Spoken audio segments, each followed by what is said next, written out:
Well, there's still much confusion at present regarding the exact terms and conditions of the ceasefire. France 24's August Hackinson lays out the details for us. For US President Donald Trump, it's a workable basis for negotiation. For Iran, it's a 10-point list of firm demands. Tehran warns that unless details are finalized in line with those terms, it will not accept an end to the war. The proposal lays out several key conditions: the removal of sanctions on Iran, continued Iranian control over the Strait of Hormuz, a full US military withdrawal from the Middle East, an end to attacks on Iran and its allies, including Lebanon, the release of frozen Iranian assets, and a UN Security Council resolution making any deal binding. In a version released in Farsi, Iran also calls for acceptance of enrichment, referring to its nuclear program. But in the English version shared by diplomats, that phrase is notably absent. As for the Strait of Hormuz, Tehran says safe passage would be allowed under Iranian military management. Whether that means Iran would fully loosen its grip on the waterway remains unclear. According to media reports, the plan would also allow Iran and Oman to charge vessels more than 1.7 million euros per transit, funds Iran says would go toward reconstruction. And if talks collapse, Tehran warns it could once again move to close the strait. So, will the US accept Iran's terms? Highly unlikely, according to analysts. Many of the conditions have been rejected by Washington before. Iran's demand that it retains control of Hormuz has been highlighted as of particular concern, as it did not control the strait before the conflict began. Well, joining us now for some analysis is Barbara Slavin from the Stimson Center. Very good evening to you, Barbara. I'd like to first get your reaction on this two-week truce, which has gotten off to a very shaky start, I think it's safe to say. What are we supposed to make of it? And can we be cautiously optimistic, at least in the short term? I've learned not to be optimistic about developments regarding the Middle East. I think that the Trump administration is desperately seeking a way to end the war and declare victory. But the U.S. can stop its attacks for a while, but its claims of victory are really quite hollow. As we've seen, Iran has established a system of control over the Strait of Hormuz and only briefly reopened the strait. We have seen the list of demands that Iran has made for a permanent agreement, many of which are simply not acceptable to the United States. So I think at best we are looking at a pause in fighting. It may be that this remains for some time because I don't think the United States is eager to resume this war. Certainly countries in the region are not eager to have more fighting. I don't think even Iran wants to resume this now. So we may see a diminution of violence, but as you pointed out, there are still some attacks that are going on. And of course, the Israeli onslaught on Lebanon has just been horrific. And it's understandable that Iran would raise objections to that and say that that violates their understanding of the ceasefire agreement.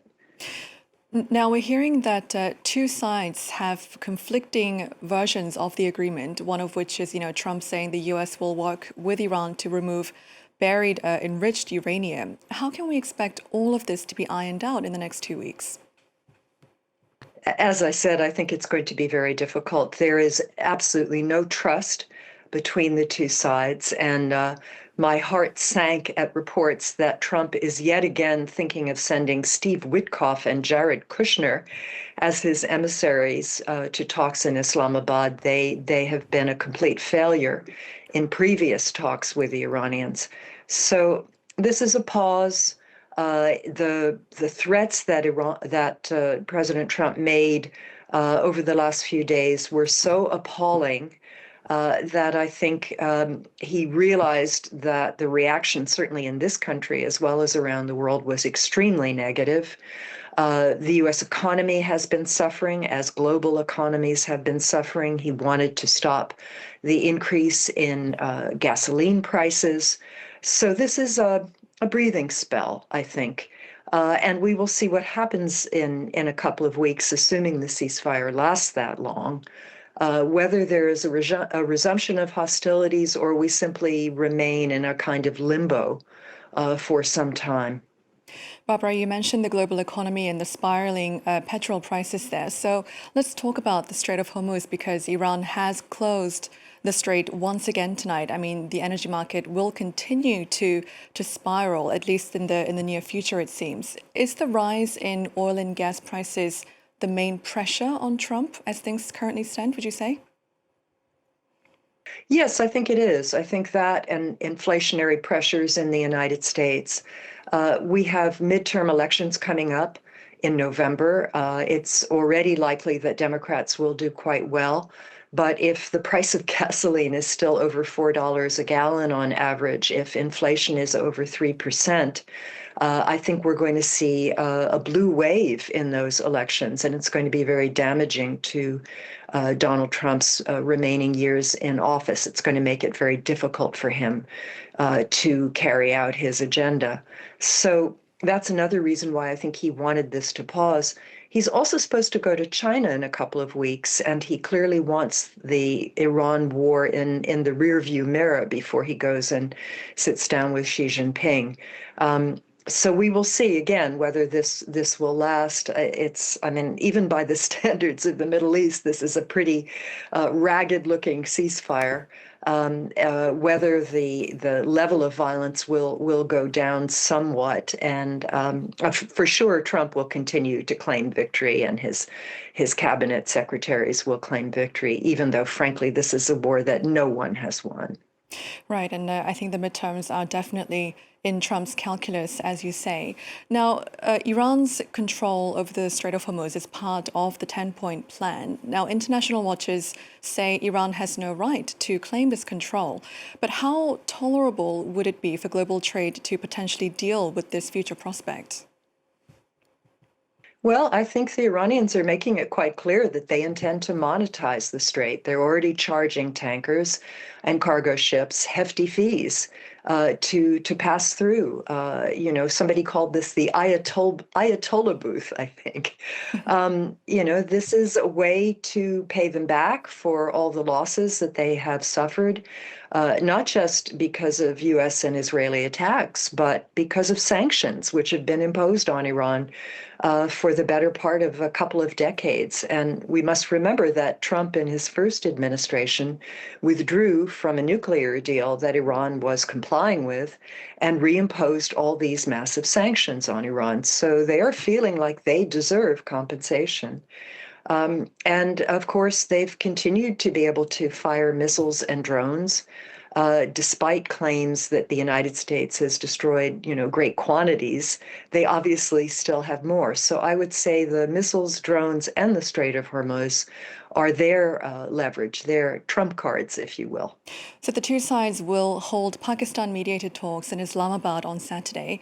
Now, Trump said they would try to negotiate a fuller deal. That's in his words. What does that entail exactly? I mean, what are both sides hoping at this stage to secure from these talks? Well, I think U.S. leverage is actually less than it was before the war. Because all of these strikes, 13,000 strikes, I think, according to Pete Hegseth, the top layer of Iran's government was killed. Multiple sites have been hit, including dual use and civilian infrastructure, and yet the regime has not capitulated as Trump seemed to think that it would. So I'm not sure what Trump is going to demand of Iran. I think we're going to see more demands from the Iranian side. Iran has been consistent that it has a right to enrich uranium on its own soil. It might agree in return for sanctions relief, massive sanctions relief, to allow the International Atomic Energy Agency back into the country. Perhaps it would agree, as it has agreed in the past, to suspend uranium enrichment for a period of time, although not concede a right to enrich.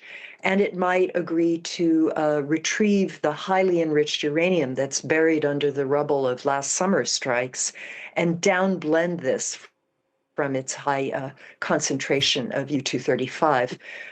But that's assuming that these talks really get anywhere. And as I said, I'm very concerned that it's Steve Witkoff and Jared Kushner again. They have not proven to be very capable negotiators, and they don't even seem to understand the basics of the Iranian nuclear program. So I'm not getting my hopes up.